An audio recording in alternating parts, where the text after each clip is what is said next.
ले दे। Fourth question कराना है? हाँ फोर्थ क्वेश्चन करा रखा। हाँ भाई ये लो जी, क्वेश्चन नंबर है न्यूमेरिकल में फर्स्ट है ना। इसमें लिखा है कि वायु में एक दूसरे से 30 सेंटीमीटर की दूरी पर रखे गए दो छोटे गोले हैं। इन पर 2 गुणा 10⁻⁻7 कूलाम और 3 गुणा 10⁻⁻7 कूलाम आवेश हैं। तो इनके मध्य लगने वाला बल ज्ञात है कीजिए। क्वेश्चन है Q1 बराबर 2 गुणा 10⁻⁻7 कूलाम, Q2 बराबर 3 गुणा 10⁻⁻7 कूलाम है। दूरी कितनी है? ये 30 सेंटीमीटर है, तो 3 गुणा 10⁻⁻1 मीटर है। इनके मध्य लगने वाला बल ज्ञात कीजिए। तो देखो क्या आएगा बल, बोलो। F बराबर K Q1 Q2 अपॉन क्या आएगा R²। अब अपन चलें, K का मान कितना होता है 9 गुणा 10⁻⁹, 2 गुणा 3 गुणा 10⁻⁻14 आ गया होगा समझ में, डायरेक्ट कर दिया मैंने इसको। R का मान 3 गुणा 10⁻⁻1 का होल स्क्वायर। शॉर्ट आउट कर लेना, आंसर किस में आ जाएगा न्यूटन में। कर लोगे ये तो। आगे है दूसरा क्वेश्चन। दो समान धातु के गोले जिन पर +10 माइक्रोकूलाम और -20 माइक्रोकूलाम आवेश हैं, इनको एक दूसरे के संपर्क में लाकर पुनः उसी दूरी पर रख दिया जाए, तब दोनों अवस्थाओं में बल का अनुपात ज्ञात कीजिए। सेकंड क्वेश्चन है Q1 बराबर तो माइनस में 10 है क्या पहला, या +10 है? -10 माइक्रोकूलाम है। Q2 बराबर प्लस में 20 माइक्रोकूलाम है। दूरी R मान लेते हैं अपन इनके बीच की, ठीक है। पहले इनके मध्य बल निकालो, क्या आएगा K Q1 Q2 अपॉन क्या आएगा R², ठीक है। ये समीकरण नंबर 1 मान लेता हूं मैं। आगे ये कह रहे हैं कि दोनों गोलों को स्पर्श करा लेते हैं अपन। ये लो भाई स्पर्श करा दिया, A और ये B हो गया। तो -10 + 20 टोटल कितना हो गया प्लस में 10। अब दोनों गोलों को अलग अलग करो, तो ये अलग अलग करोगे तो 5 माइक्रोकूलाम और इस पर भी 5 माइक्रोकूलाम, ये A और ये क्या हो गया B हो गया। अब कितना अनुपात होगा बताओ। F डैश बराबर K Q1 dash Q2 dash upon क्या आएगा R²। अनुपात निकालना है तो भाग दे दो, F अपॉन F डैश बराबर K Q1 Q2 upon R² upon K Q1 dash Q2 dash upon R²। Cut गया ये सारा का सारा, ठीक है। तो अब मान रख दो इसमें, Q1 Q2 का मान कितना है -10 इंटू 20 माइक्रो, तो नीचे ऊपर भी माइक्रो में नीचे भी माइक्रो में, तो कैंसिल कर लेंगे, इसको छोड़ें। ये 5 गुणा कितना हो जाएगा 5, ये 4 बार, ये 2 बार। आंसर कितना आ गया -8/1। तो अनुपात हो गया इनका -8:1 के बराबर हो गया। चलो जी भाई तीसरा क्वेश्चन करा दिया था मैंने। हाँ, समबाहु ए भुजा वाले समबाहु त्रिभुज के शीर्षों A व B पर समान आवेश क्यों है, तो तीसरे शीर्ष पर यह करा दिया भाई। आगे चलते हैं अपन, मैंने चौथा क्वेश्चन भी करा दिया, या तीसरा नहीं कराया, तीसरा करा देता हूं। ये है, ये लो, दो आवेश हैं, ये प्लस में क्यों, ये भी प्लस में क्यों, ए है भुजाएं, इस पर अपने को विद्युत क्षेत्र की तीव्रता ज्ञात करनी है। तो सबसे पहले धन आवेश में विद्युत क्षेत्र की दिशा किधर होती है, बाहर की ओर होती है ना, आवेश से बिंदु की ओर होती है। तो ये आवेश से बिंदु की ओर, इसमें भी आवेश से बिंदु की ओर, ये ई हो गई। अब समबाहु त्रिभुज है तो सारे कोण कितने डिग्री के हैं 60 डिग्री के, तो ये कोण भी कितना हो जाएगा 60 हो जाएगा।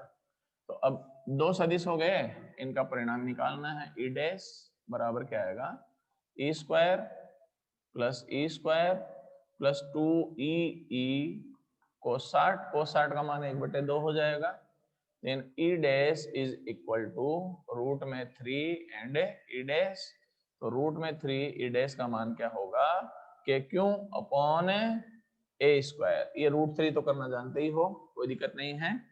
स्क्रीनशॉट ले लो रे भाई छोरो, जो भी लाइव में चल रहे हो। -10 और +10 और -20 है क्या? एक मिनट देख लेते हैं।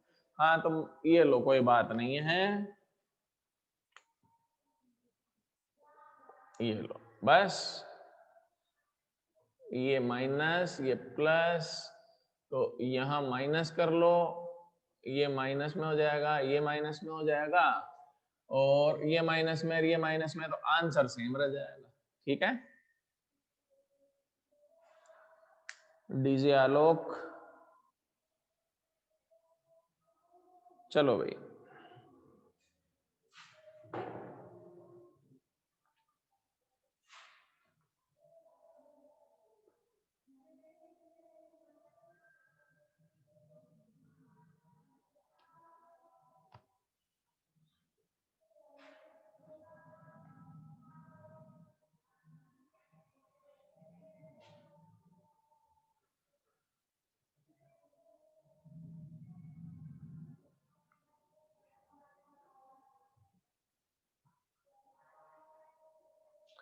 हाँ भाई, नेक्स्ट है क्वेश्चन नंबर है चौथा, करा दिया था मैंने, पांचवा भी करा दिया था मैंने। दो गोले समान रूप से आवेशित है, एक तीसरा गोला उदासीन है, वो टच करके आधा आधा, तो ये पांचवा भी करा दिया था। अब छठा बता देता हूं मैं। 4 बिंदु आवेश हैं, 2 सेंटीमीटर भुजा के वर्ग के शीर्षों पर रखे हुए हैं, तो वर्ग के केंद्र पर विद्युत क्षेत्र की तीव्रता ज्ञात कीजिए। चलो जी भाई, क्यों का मान अपने को दे भी रखा है, तो क्वेश्चन नंबर ये 6 है, ये वर्ग है भाई।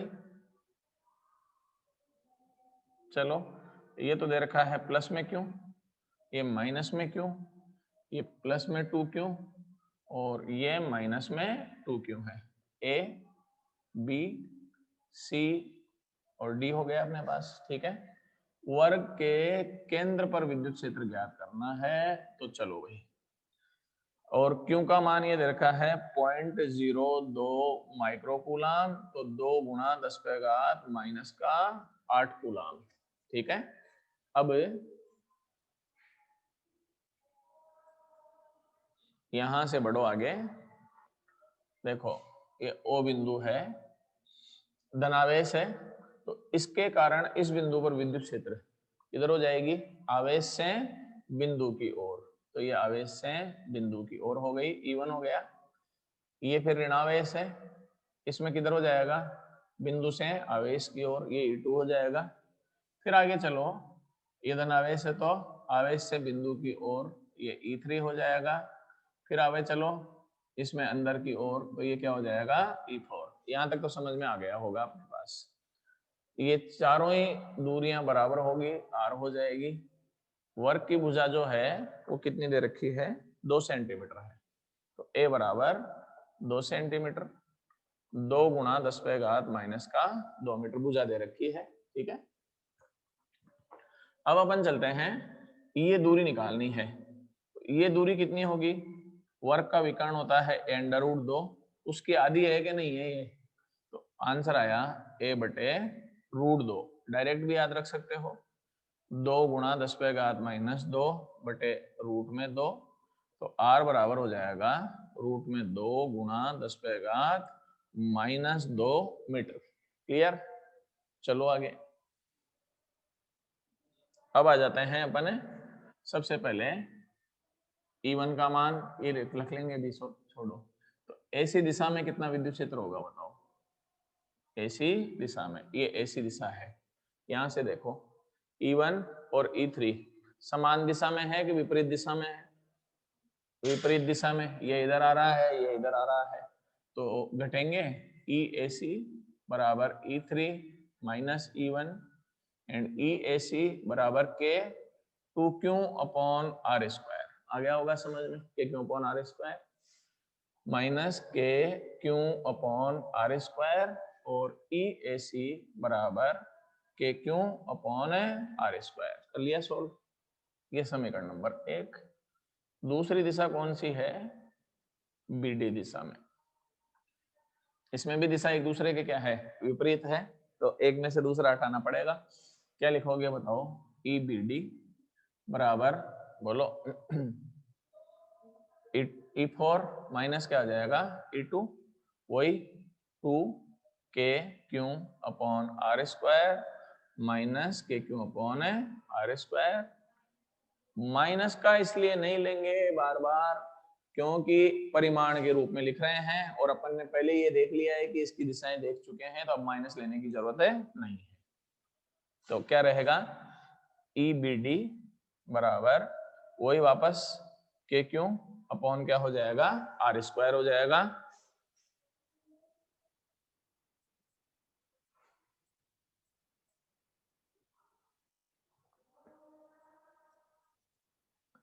आगे चलते हैं,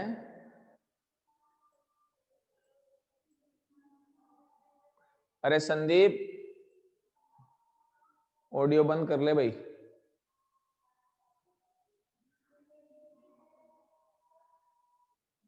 चलो जी आगे चलें, इसका मान आ गया है समीकरण नंबर 2।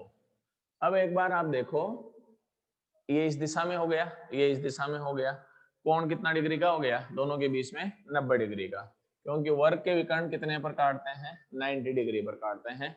90 डिग्री पर काटते हैं तो इनका परिणामी निकाला जा सकता है कि निकाला जा सकता है, तो क्या रहेगा बोलो भाई परिणामी। पहले तो ई ए सी बराबर ई बी डी बराबर के क्यू अपॉन आर स्क्वायर, दोनों बराबर है देख लो बोले।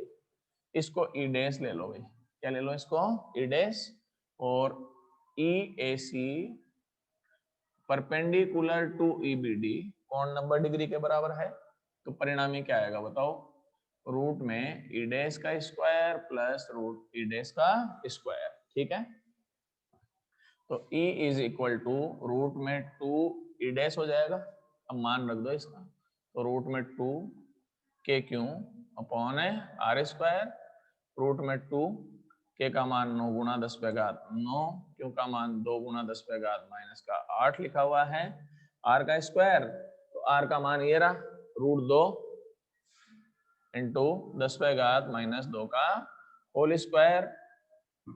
सॉर्ट आउट कर लेना, न्यूटन पर कूलम इसका आंसर आ जाएगा।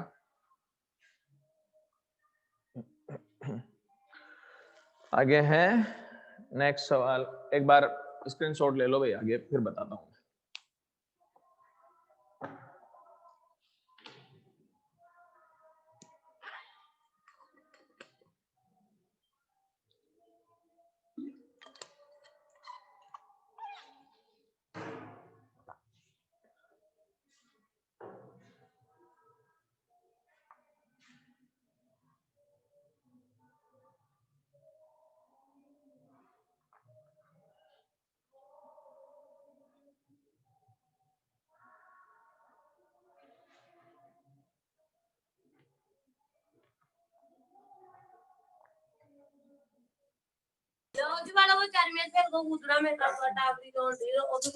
हाँ जी भाई, नेक्स्ट है क्वेश्चन नंबर 7।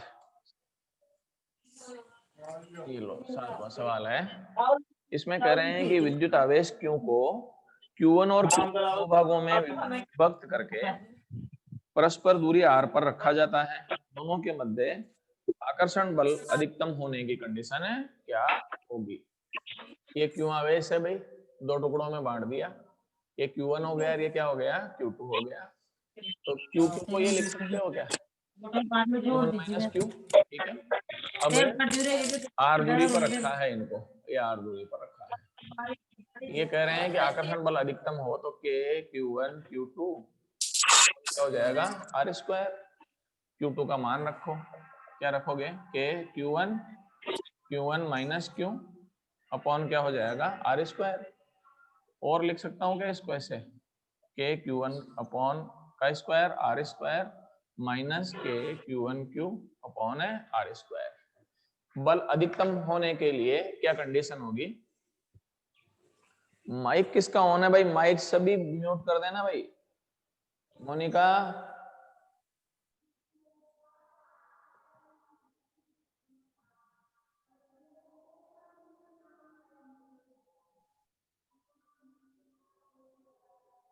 चलो अब तो सबके बंद हैं।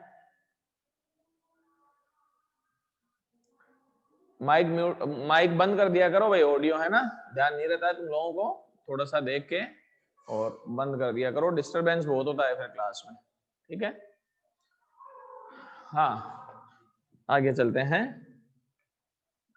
बल अधिकतम होने की शर्त ज्ञात करो। देखो भाई 11वीं क्लास में किसी भी राशि का अधिकतम और न्यूनतम मान ज्ञात करने का तरीका होता है जिसको उच्चिष्ट और निम्निष्ट कहा जाता है। क्या कहते हैं उसको? उच्चिष्ट और निम्निष्ट, मैक्सिमा एंड मिनिमा। मैथ्स वाले वैसे भी जानते हैं।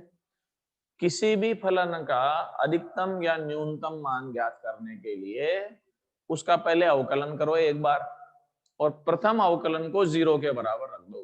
किसके बराबर रख दो? 0 के बराबर। उससे वो मान ज्ञात हो जाएंगे जहां पर या तो उस फलन का मान अधिकतम होगा या फिर क्या होगा? न्यूनतम होगा।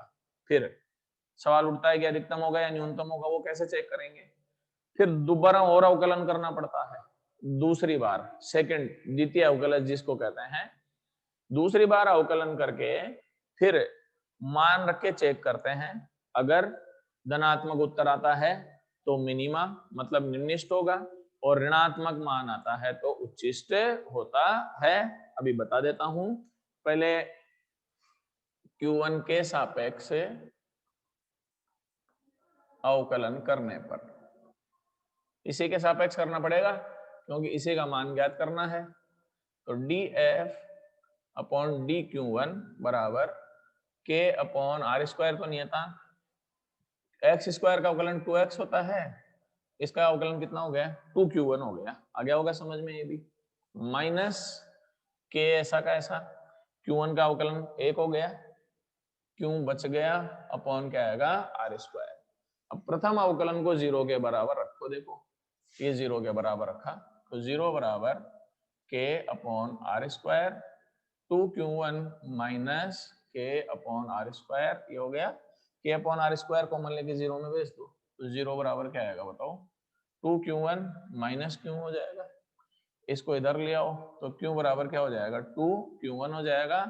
और Q1 का मान किसके बराबर होना चाहिए? Q बाई 2 के बराबर होना चाहिए। अब सवाल उठता है कि इस मान के लिए मैक्सिमा होगा या मिनिमम होगा, मतलब मान उच्चतम होगा या न्यूनतम होगा। तो एक बार फिर अवकलन कर लो इसका, फिर दोबारा अवकलन और करो एक बार इसका। ये सेकंड नंबर कहां गया? ये रहा। इसका फिर दोबारा अवकलन करो और दोबारा अवकलन करके देखें क्या आंसर आता है। देखो बोलो। सबसे पहले अपन चले, बोलो d2f बाय dQ1 का स्क्वायर, तो k अपॉन आर स्क्वायर, तो ऐसा का ऐसा हो जाएगा, ये दो ऐसा का ऐसा हो जाएगा। Q1 का अवकलन किसके बराबर हो जाएगा? 1 के बराबर हो जाएगा। ठीक है, और इसका अवकलन ये नियतांक हो जाएगा सारा का सारा। नियतांकों का अवकलन किसके बराबर हो जाएगा? 0 के बराबर हो जाता है। तो ये अपने पास इसमें मान हो गया 0। इससे अपने को पता चल गया कि या तो मैक्सिमा है या क्या हो जाएगा? मिनिमा। तो Q1 का मान Q बाई 2 आ गया, और Q2 का मान भी कितना आएगा बताओ? देखें Q माइनस Q1 कितना आएगा बताओ? वही Q माइनस Q बाई 2।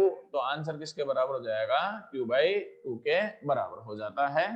आगे अपन चलते हैं। इसके बाद में कौन सा क्वेश्चन आएगा? Question number 8।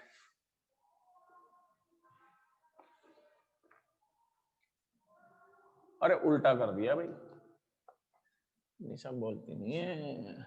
Q minus Q1 होगा, यहाँ भी Q माइनस Q1 होगा, ये माइनस में होगा, ये प्लस में होगा, फिर ये माइनस में होगा, ये प्लस में होगा, ये प्लस में होगा, ये माइनस में होगा, ये प्लस में होगा।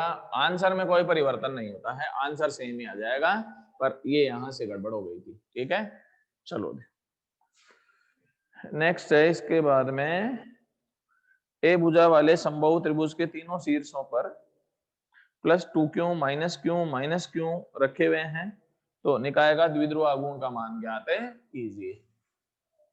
ये लो जी भाई, द्विध्रुव आघूर्ण का मान निकालना है। ये -q, ये -q, ये +2q है भाई। अब देखो, इस +2q के दो टुकड़े कर सकते हैं क्या अपन, प्लस में q और प्लस में q लिख दूं, तो ये प्लस में q हो गया और ये प्लस में q हो गया। ठीक है ना, ये प्लस में 2q के दो टुकड़े किए हैं मैंने, तो एक द्विध्रुव आघूर्ण तो ये बन गया, एक द्विध्रुव आघूर्ण ये बन गया। ये द्विध्रुव नहीं है क्योंकि ये तो दोनों ही माइनस में है, क्या नहीं है। द्विध्रुव आघूर्ण की दिशा किधर होती है, माइनस से प्लस की ओर, इसमें भी माइनस से प्लस की ओर हो जाएगी। तो ये दिशा इसकी इधर हो गई, इसकी दिशा इधर हो गई। कोण कितना डिग्री का हो गया, 60 डिग्री का कोण हो गया। तो P डैश बराबर सूत्र बोलो, p² + p² 2pp cos 60, तो p² + p² + 2p² cos 60 का मान 1/2 हो जाएगा, तो रूट आ जाएगा, और P डैश बराबर रूट में 3p, ये इसके द्विध्रुव आघूर्ण का मान। और चाहो तो ये भी लिख सकते हो, q इंटू दूरी a है क्या l है, a है, तो a लिख दिया। ये लो, ये इसका आंसर है भाई। आगे है ये जो है 9वां क्वेश्चन, ये साम्य अवस्था वाला मैंने करा दिया है भाई तुम लोगों को, तो इसमें कोई दिक्कतें नहीं है।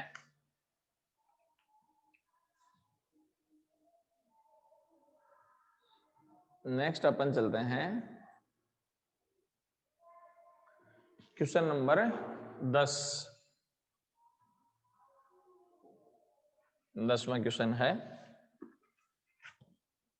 10वें में लिखा है कि किसी निकाय में दो आवेश क्यू ए बराबर 2.5 गुणा 10⁻⁻7 कूलम, कि क्यू ए बराबर 2.5 गुणा 10⁻⁻7 कूलम, क्यू बी बराबर माइनस में 2.5 गुणा 10⁻⁻7 कूलम है।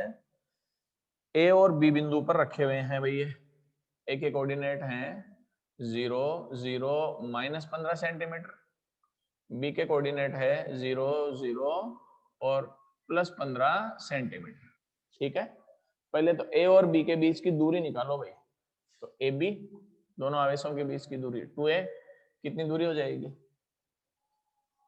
देखो दूरी के फॉर्मूले से निकाल लो। रूट में क्या होता है, x2 का x2 - x1 का whole square plus y2 - y1 का whole square plus z2 - z1 का होल स्क्वायर। इसे निकालोगे तो एक तो ये 0 0 तो कोई मतलब ही नहीं है। 15 माइनस 15 कितनी हो जाएगी, 30 सेंटीमीटर की दूरी हो गई। तो 30 गुणा 10⁻⁻2 मीटर हो गया। अब द्विध्रुव आघूर्ण को निकाल सकते हो, क्यू इंटू क्या हो जाएगा 2a, क्यू का मान 2.5 10⁻⁻7, 3 गुणा 10⁻⁻1, 7.5 गुणा 10⁻⁻8 कूलम इंटू मीटर। अब एक बार स्क्रीनशॉट ले लो बेटा, फिर आगे बढ़ेंगे।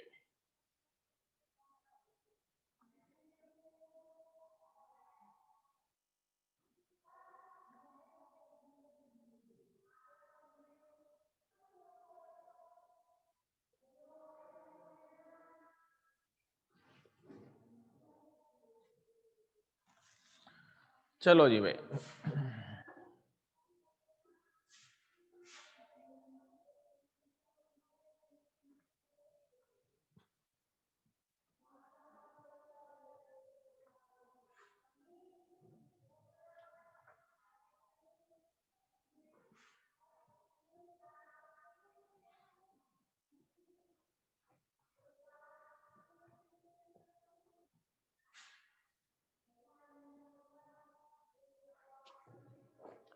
अब आ जाओ क्वेश्चन नंबर 11।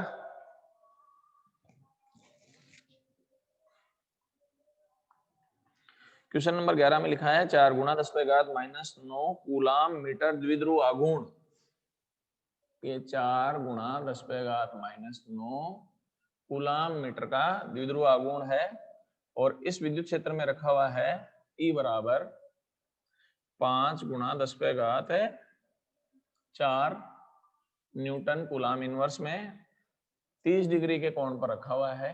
थीटा बराबर 30 डिग्री। तो बल आघूर्ण पूछा है भाई, निकाल लेते हो ऐसा। तो बराबर क्या होता है, सूत्र बोलो। PE sin theta.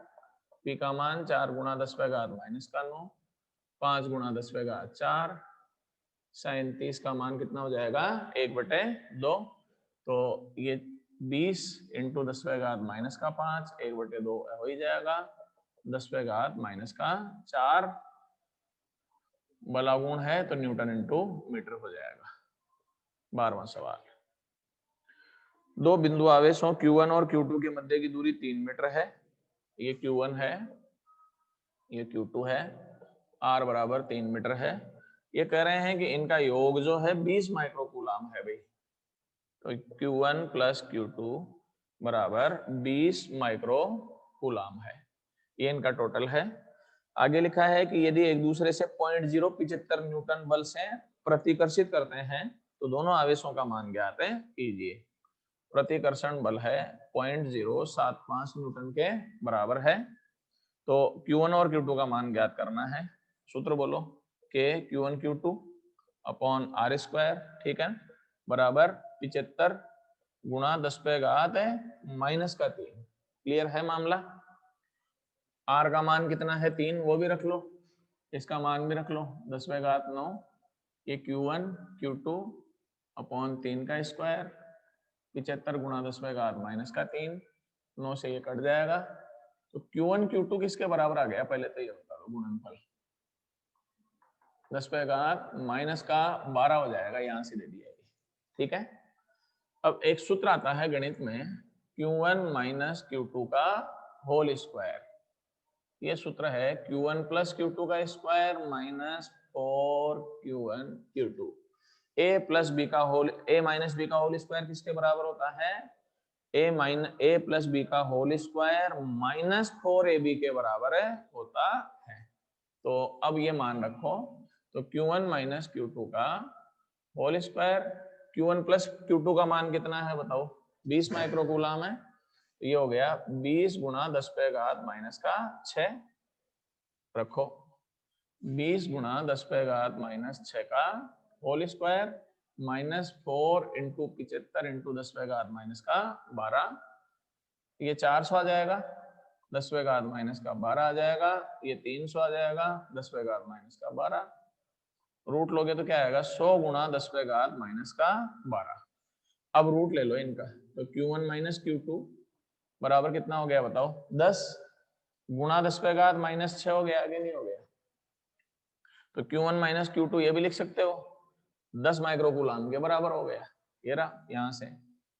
अब Q1 प्लस Q2 किसके बराबर है, 20 माइक्रोकूलाम के बराबर है।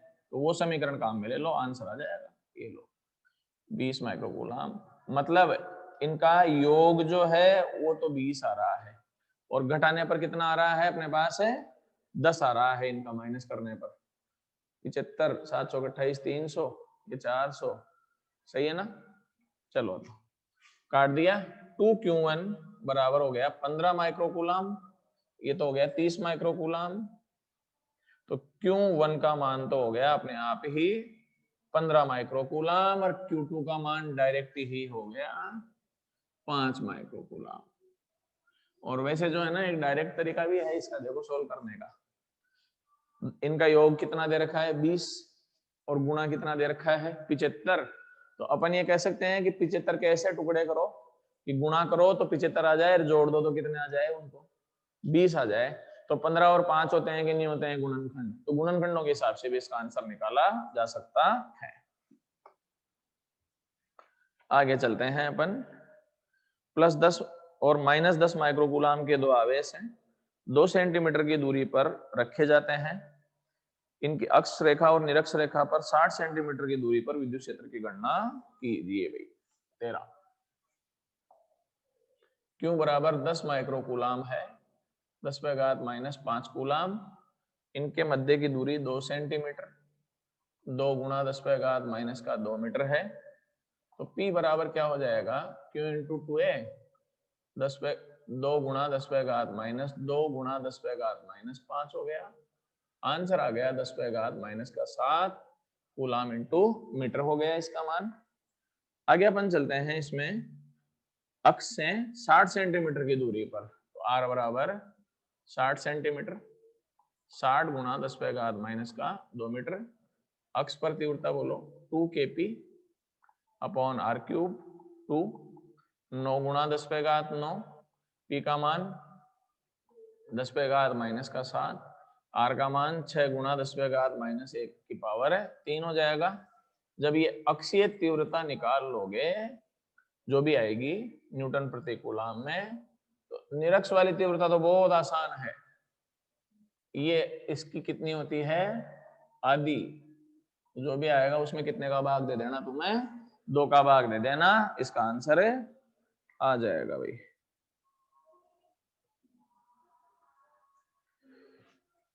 एक बार स्क्रीनशॉट ले लो भाई, फिर देखते हैं।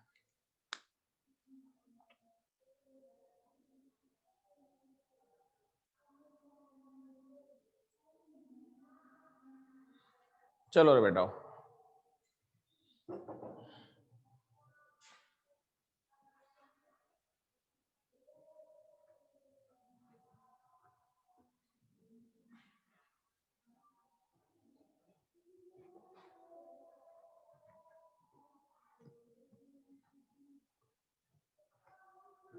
हाँ भाई, क्वेश्चन नंबर है कि दो बिंदु आवेश क्यों कैपिटल है कुछ दूरी पर रखे हुए हैं, इनको मिलाने वाली रेखा के मध्य में एक अन्य आवेश स्मॉल क्यू रखा गया है। क्यू का मान और प्रकृति ज्ञात कीजिए कि निकाय किस में बना रहे, संतुलन में बना रहे।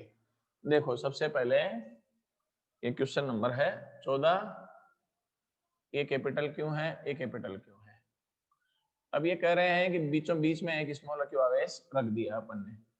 तो अब अपन ये जानते हैं ये दूरी r/2 और ये दूरी भी कितनी हो जाएगी, r/2 हो जाएगी।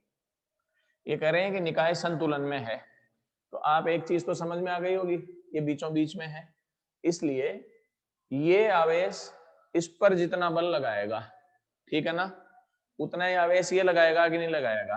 तो इन दोनों के द्वारा ये लगाया गया बल तो किसके बराबर हो जाएगा, 0 के बराबर हो जाएगा अपने पास, ठीक है।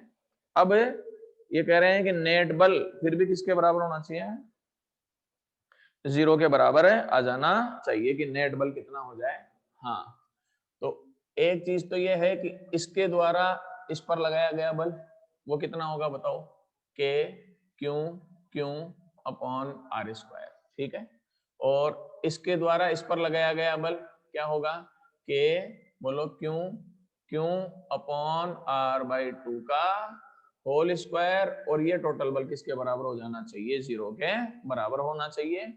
क्या करोगे सोल्व, बोलो के Q square r square plus बोलो के Q small Q upon r square by 4 बराबर 0।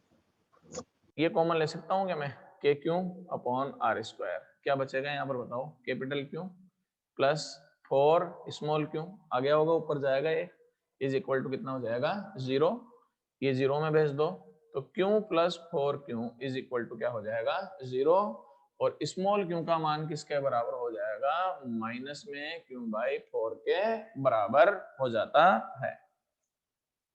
एक समान विद्युत क्षेत्र में प्रोटॉन, न्यूट्रॉन और अल्फा कण के त्वरणों का अनुपात ज्ञात कीजिए। बहुत आसान है, खटाक से बता देता हूं। F बराबर क्यू एम ए, तो क्यू इसका मान, ये ए का मान क्या आएगा बताओ, क्यू ई अपॉन क्या आएगा एम, तो ए किसके समानुपाती हो रहा है, क्यू बाई एम के समानुपाती है। तो त्वरणों का अनुपात पूछा है, तो ए ऑफ प्रोटॉन अनुपात ए ऑफ न्यूट्रॉन अनुपात ए ऑफ अल्फा बराबर, बोलो जी भाई, Q proton upon mass proton, Q neutron upon mass neutron, Q alpha upon mass alpha. मान रखो प्रोटॉन पर आवेश ई, मास ऑफ प्रोटॉन, इस पर ड्यूट्रॉन पर भी E, mass of deuteron, 2 mass of proton. Alpha कण पर 2 इलेक्ट्रॉनों के बराबर आवेश, ये 4 मास ऑफ प्रोटॉन। ये इसमें से खत्म, क्या बचेगा 1:1/2 अनुपात 1/2। चाहो तो 2 से गुणा करके इसके आंसर निकाल सकते हो, तो क्या आएगा 2:1:1। टाइम हो गया भाई, क्लास खत्म।